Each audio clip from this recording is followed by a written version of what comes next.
Hi guys, welcome back to Darish Zone channel, and this is a new review for a new controller, very interesting controller, retro controller. I will show you later. Let's see the box for now. And this is the Mega Drive official controller by Retrobit.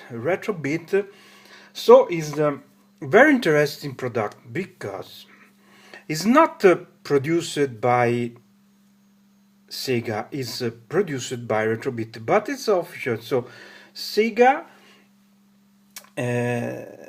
made gave the permission to and I suppose gave his blueprints, I don't know, projects to build to follow the Retrobit to build a replica of the classic controller Mega Drive and Genesis on US. You know, the Genesis for America and Mega Drive is for Europe and Japan. And this is the European and the European model is Mega Drive, and this is the model I've used for this test. And that's out the frame. We don't interested about the box. Let's see the product. And this is our boy. First of all, the build. The build is good. Is maybe it's not so premium like the 8-bit M30. We'll see later, but it's not bad. It's well built. It's not cheap at all, and you see the connection is very is good. The feedback, I have some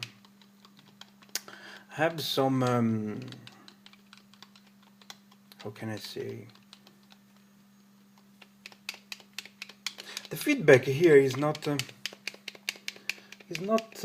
perfect. It's just it's like the rubber under the buttons is made a lot of resistance. I don't know. Let's compare with the M30. This is the button feedback is a little better. I don't know. Let's try. Maybe the model is new. There's some. I still prefer the feedback of the M30, and let's try even the. This is the original Saturn controller, Japanese. The feedback of the button is perfect. I don't know. I like less this some feedback. It's not so smooth like I hope. And the D-pad. The D-pad, I have some concern of D-pad. Is heavy. It's not so. I was expecting more light, more morbid. I don't know. See and look how the D-pad of the Saturn is a very soft light. It's not the same effect, and it's more. And the Strada M30 is a very less heavy than the Genesis Mega Drive model. So I don't know. I expect a more better D-pad and a more better feedback for the buttons. So we have the start, and this is very useful.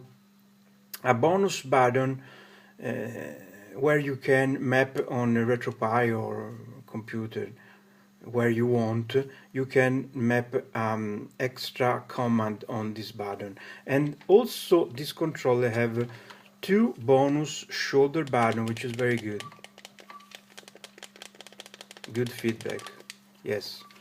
And this button, there's not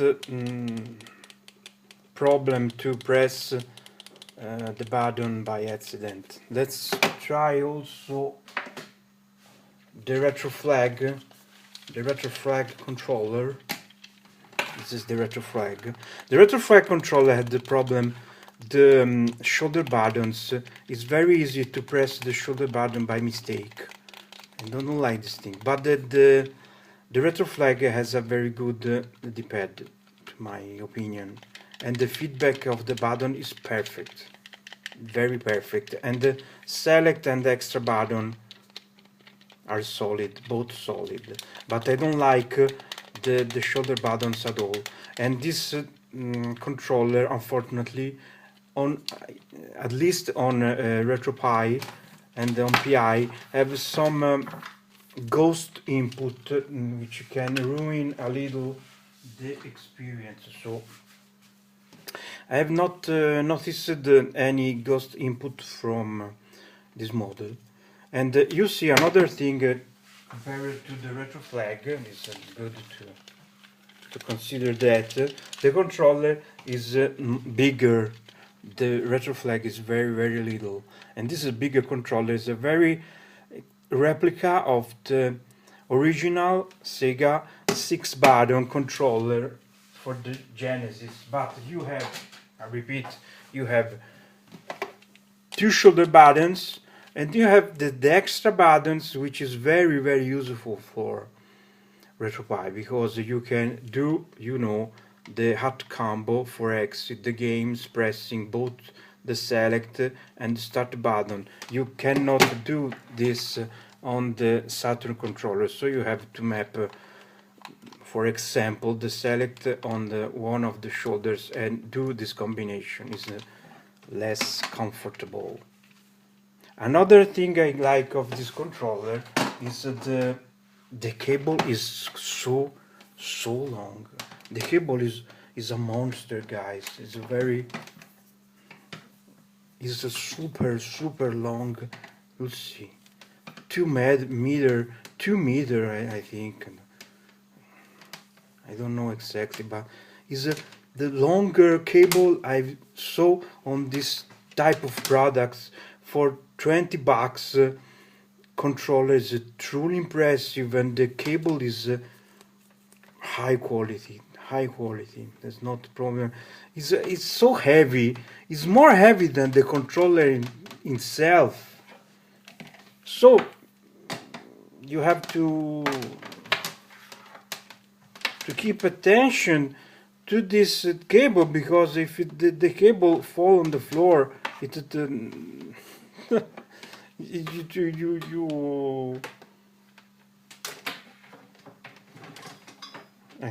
you see, you can lose the controller too, because the cable is so heavy. It's long and heavy. It's a monster.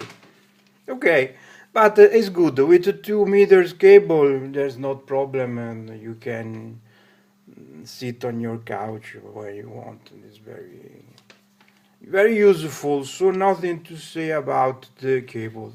Great.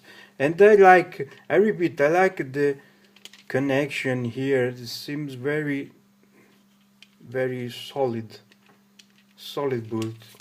No plastic strange noises. You see, the bolt is good, and the shoulder are good.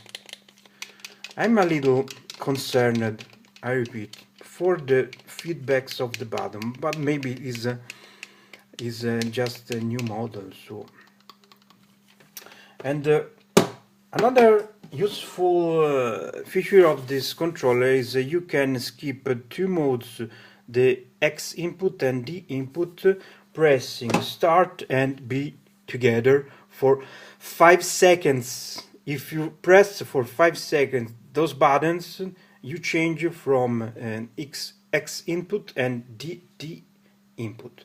It could be useful for the RetroPie or every system you want to plug this USB. Remember, the Retrobit also made models for the Mega Drive or Mega Drive Mini, for example, with the reconnection. This is the USB version. Okay, guys, and I repeat, I've not noticed any ghost input or sort of. The controller system is good. I hope you can pass. The test is just new. It's just opened from the box. It's very new. You can smell the plastic. So it's new. We'll see. I think it's a good model for $20. So you can give a shot to this model, but I still recommend the M30 from the 8B2 if you prefer a wireless controller, Bluetooth controller, and it have a little better D-pad, and I like I like more the feedback of the buttons. You should know this is the thing I like less on this model, but I hope it will improve. I'm happy there's not ghost input, because it can be very an hassle on RetroPie, for example. So thanks for watching, and don't forget to subscribe to the channel, and we catch up on the next one. Bye bye.